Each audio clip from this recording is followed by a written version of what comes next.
안녕하십니까. 황남훈 회계TV의 황남훈 회계사입니다.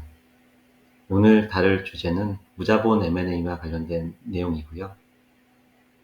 다소 부담스러운 주제긴 하지만 그래도 한번 다뤄야 될 주제 같고, 또 제가 겪었던 경험들도 한번 정리를 해둘 필요가 있을 것 같아서 이 주제를 선정을 했습니다.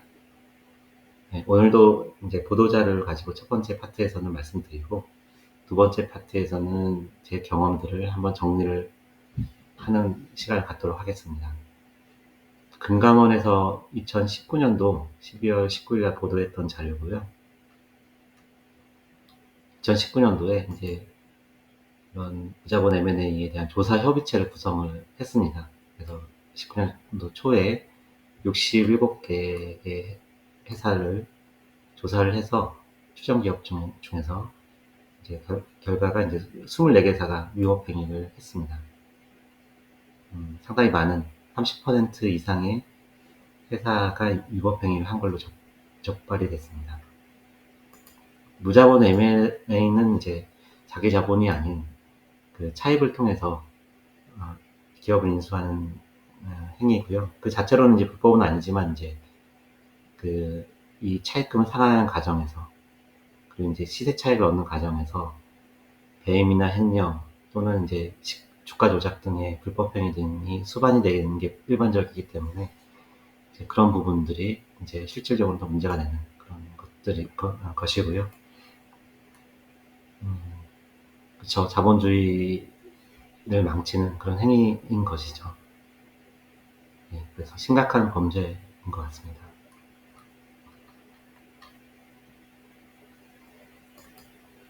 그래서 M&A 단계별 이제 진행 단계별 이제 위법 행위를 이제 한번 정리를 했는데, 인수 단계에서는 실질적으로는 요 인수 자체가 불법은 아니겠지만, 이 대량보 5% 이상 보유한 내역을 보고서에 이제 기재를 안 한 그런 사례가 있었고, 자금 조달 및 사용 단계에서 이제 실제로 이제 그 유용이나 횡령, 그리고 이제 분식회계 등이 일어날 수 있습니다. 이런 부분들이 문제고, 그 차익 실현 단계, 이때는 이제 엑시트 할 때 시세 차익을 실현하기 위해서 호재성 정보를 흘리거나 또는 이제 거짓 정보를 흘리고 작전 세력을 동원해서 이제 주가 조작을 하는 그런 그 형태를 보이고 있습니다. 투자 시 유의사항은 뒤에서 다시 한번 언급을 하고 있고요. 부침 자료를 보면은 그 내용에 대해서 단계별 위법행위를 조금 더 구체적으로 설명을 하고 있습니다.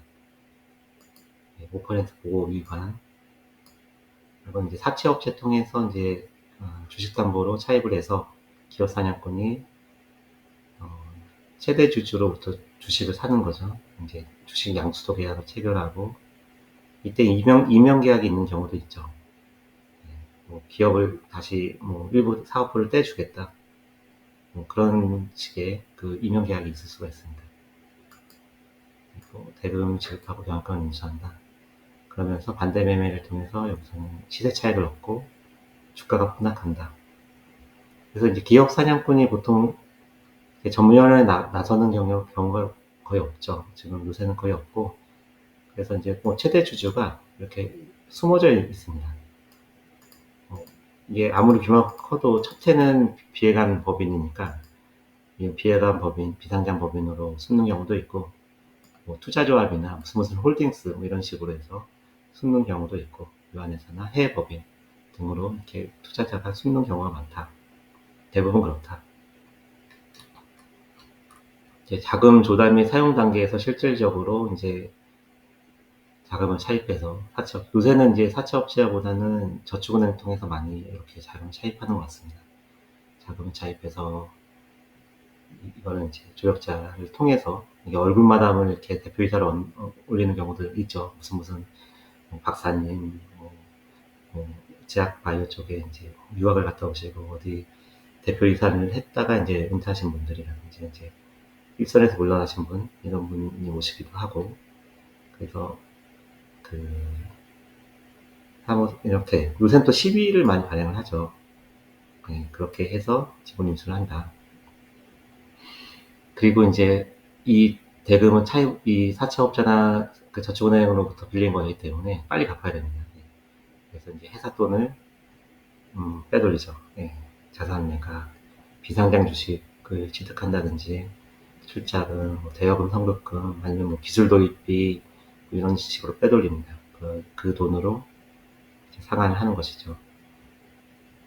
이런 케이스가 요새 많은 것 같습니다. 조달 금액이 점점 커지고 있네요. 커지고 있고, 이건 그 24개 회사에 대한 내용인 것 같고요. 1조가 넘는 돈을 이제 자금 조달을 했다. 평균적으로 347억. 시총이 한 500억 정도 되는 회사가 이제 그런 타겟이 되겠네요.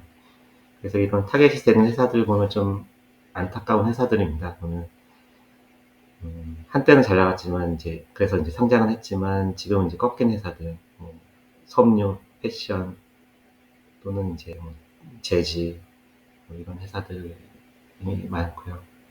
그러다 보니까 이제 최대 주주가 이제 본인도 빠져나가고 그러면서 이제 경영권 프리미엄을 얻고 싶고 그러면서 그리고 이제 기업 사냥꾼에 또 이제 그 이해가 맞으면서 이렇게 들어오는 것이겠죠. 네. 어떻게 보면 별들도 이제 그런 그 그 주기가 있듯이 라이프 사이클이 있듯이 회사도 상장사도 이런 어떻게 보면 하나의 그런 단계가 아닌가 하는 그런 생각도 해보게 됩니다. 그래서 사고방식이 대부분이다. 그래서 시비가 많다. 시비가 전환사채가 상당히 많습니다. 그래서 19년도에 요 전환사채와 관련해서 개정된 게 있습니다. 개정된 내용이 금융위에서 보도했던 자료고요. 상장회사 시비 발행 관련해서 전환사채 매수권의 콜옵션의 한도를 정하겠다. 이제 상향 조정 의무를 부과한다. 3호 발행인 경우, 공모는까지는 이거는 없이 3호 발행인 경우는 전환가의 상향 조정 의무를 부과하겠다. 이게 리픽싱 조항입니다. 리픽싱 조항이 기존에 이제 저런 주가 조작을 하는 M&A 무자본 M&A를 하는 경우에는 그 하향 조정이 다 붙습니다. 그래서 그러면 이제 적은 돈으로도 기업을 인수를 할 수가 있는 것이죠. 예를 들어 뭐 주가를 떨어뜨린다. 그러면 이제 리픽싱 조항 때문에 이 그 전환대가가 떨어지는 거 조정이 되죠. 그럼 더 많은 주식을 인수를 할 수가 있습니다. 그렇게 되면 이제 기존 주주는 손해죠. 손해고 이제 이런 투기 세력은 적은 돈으로도 이제 기업 인수를 할 수가 있습니다. 그래서 이제 그런 부분을 좀 막고자 상향 조정 의무를 이제 19년도, 20년도에, 21년도 이때 이제 부과를 한 것이고요. 또 이제 공시를 좀 더 강화하겠다.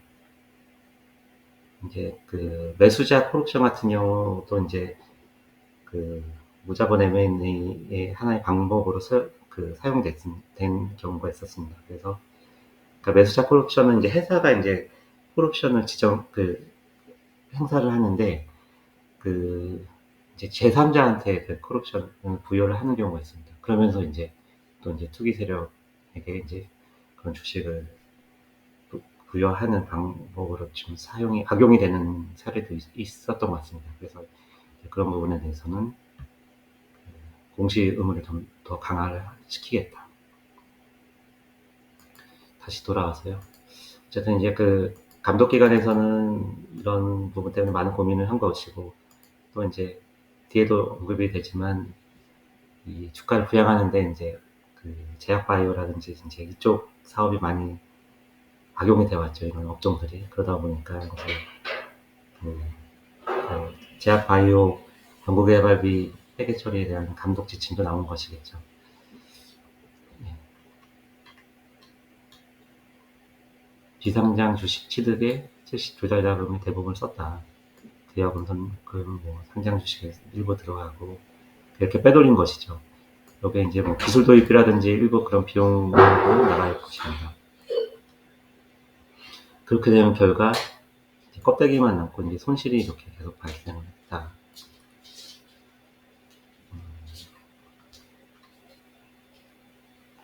그 이제 시세 차익 실현 단계에서는 허위 공시 그리고 뭐 이제 그런 비상장 투자 기업들이 대부분 제약바이오니까 거기에서 이제 뭔가 신약 개발을 한다든지 아니면 신소재 개발을 한다든지 뭐 이런 공시들을 계속 하면서 이제 주가를 띄웁니다 한번. 그 다음에 상승이 되면 이제 부당이익을 취하고 이제 빠져나가는 것이죠. 그러면서 이제 회사는 이제 뭐 내실이 다 이제 없는 거죠. 다 이제 자산이 다 빠지고 그리고 이제 실질은 없으니 이제 경영 악화, 상장 폐지로 가게 됩니다. 그러면서 이제 주가가 이렇게 많이 올랐다. 24개사의 평균이 중위값이 한 5배에서 10배네요. 이 정도 이제 하면서 먹튀를 했다.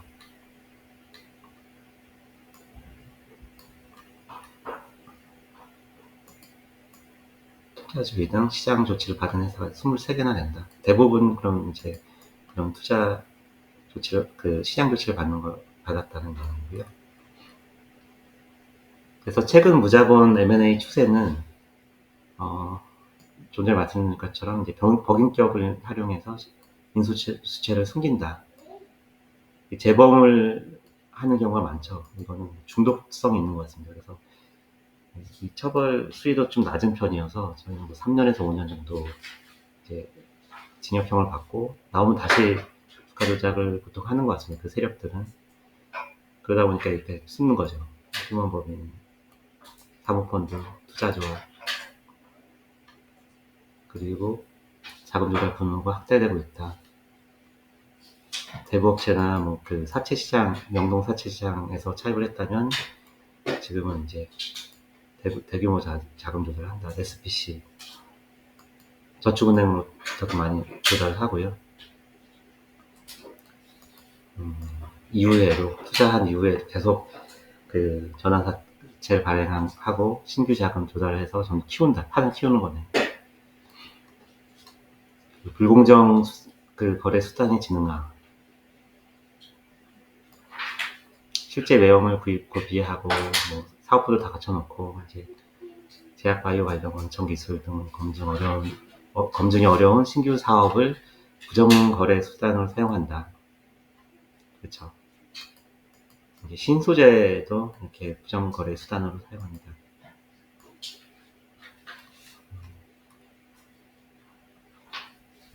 투자자 유의사항은 일단 최대 주주 실체가 불분명하다. 무슨 펀드, 무슨 투자조합, 홀딩스 이러면은 좀 의심스럽다. 이런 건 다 공시가 되니까요. 사무 시비를 너무 자주 발행한다. 시비를 발행하는 회사는 그 이게 차입을 더 이상 하기가 힘든 회사라고 보이죠. 일반적으로는 그렇죠. 담보가 있고, 그러니까 스타트업은 담보가 없으니까 당연히 차입하기 힘드니 그 전화상환 우선 위주라든지 아니면 뭐 벤처 투자를 통해서 회사를 이제 운영을 해야 될 것입니다. 초반에는. 그래서 뭐 시비가 발행될 수도 있을 것이고요. 근데 어느 정도 사업이 안정화됐는데도 시비를 발행한다. 이 사모 시비를 발행한다. 시비의 자본 비용도 상당히 높습니다. 유효이자도 높기 때문에 이거를 발행하는 것은 정말 그리고 이제 기존 대주주 입장에서도 이렇게 되면 본인의 주식이 희석이 되는 상황인데도 불구하고 그러니까 본인 손이 아니라 남의 손으로 코를 푸는 격이거든요. 그리고 이제 주식을 주는 경우이기 때문에 자사주 매입하고 어떻게 보면 반대되네요. 그럼 이거는 결국은 그 본인도 그 사업에 대한 전망이 밝지 않다 이렇게 볼 수밖에 없을 것 같습니다. 사모 투자를 하는 경우는 오히려 이게 주가 조작인 거 모르고 들어오는 경우도 있겠지만 무자본 M&A 세력이 들어왔고, 알면서도 들어올 수도 있죠. 왜냐면 원금 회수는 되니까요. 그렇죠.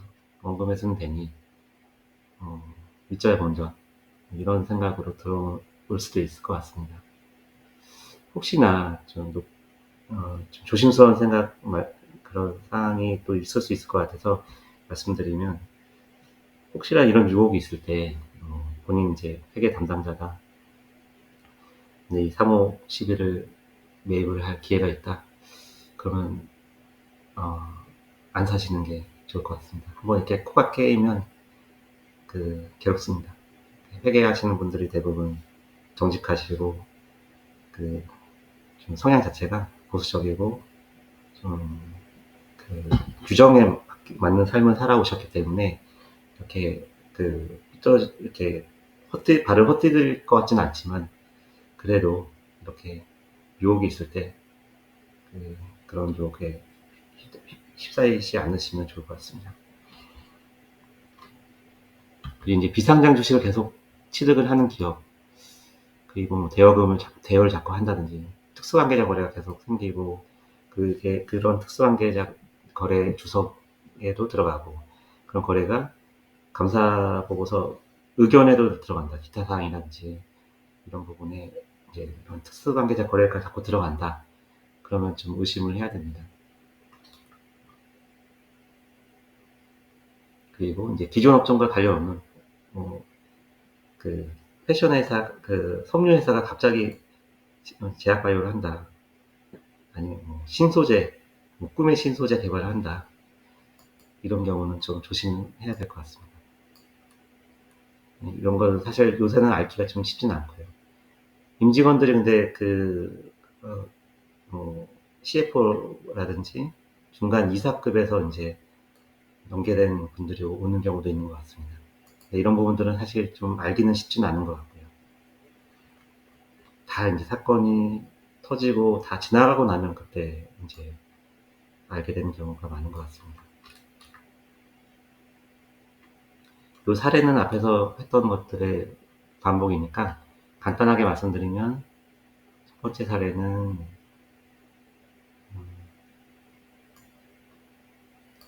자금 유용을 한 거네요. 한 바퀴 돌려서 자금 유용을 한 사례고, 두 번째 사례는 일반적인 그런 사례입니다. 돈을 빼돌리는 거죠. 비상장 주식에 이렇게 투자해서 빼돌린다. 한 바퀴 돌려서 빼돌리는 경우. 아까 앞에 저도 설명드렸던 그런 사례인 것 같습니다. 근데 여기서 이제 주식을 가대평가를 한다. 내부평가 법인, 혹시 회계법인이 또 이제 가대평가를 할 수도 있죠. 제약바이오 같은 경우는 사실은 어렵습니다. 이게 신약 개발이 될지, 임상 3상까지 가도 사실은 쉽지 않은데, 아직 전임상 단계라든지, 임상 1상이다. 아직 후보물질만 개발하고 있는데, 신약 후보물질만 있다. 그런데 평가를 하면은 몇백억이 나올 수도 있겠죠. 이렇게 하면서 이제 빼돌린다.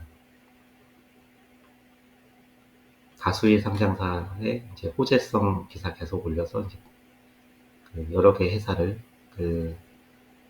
주가 조작을 하면서 이렇게 무자본 M&A 하는 경우도 있다. 문어발식으로 인수한다. 이렇게 연결해 있는, 너무 복잡하네요. 머리가 좋은 사람들입니다. 이 머리를 이런 데 쓰는 게 안타깝네요. 이건 이제 그런 호재성, 그런 공시, 사업부를 운영하고,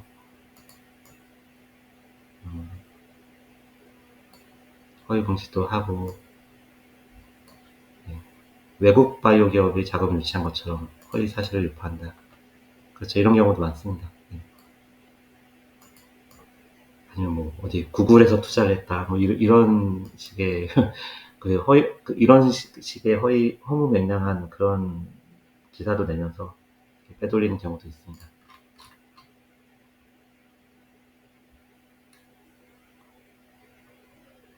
공시 위반 사례는 한번 참고로 보시고요.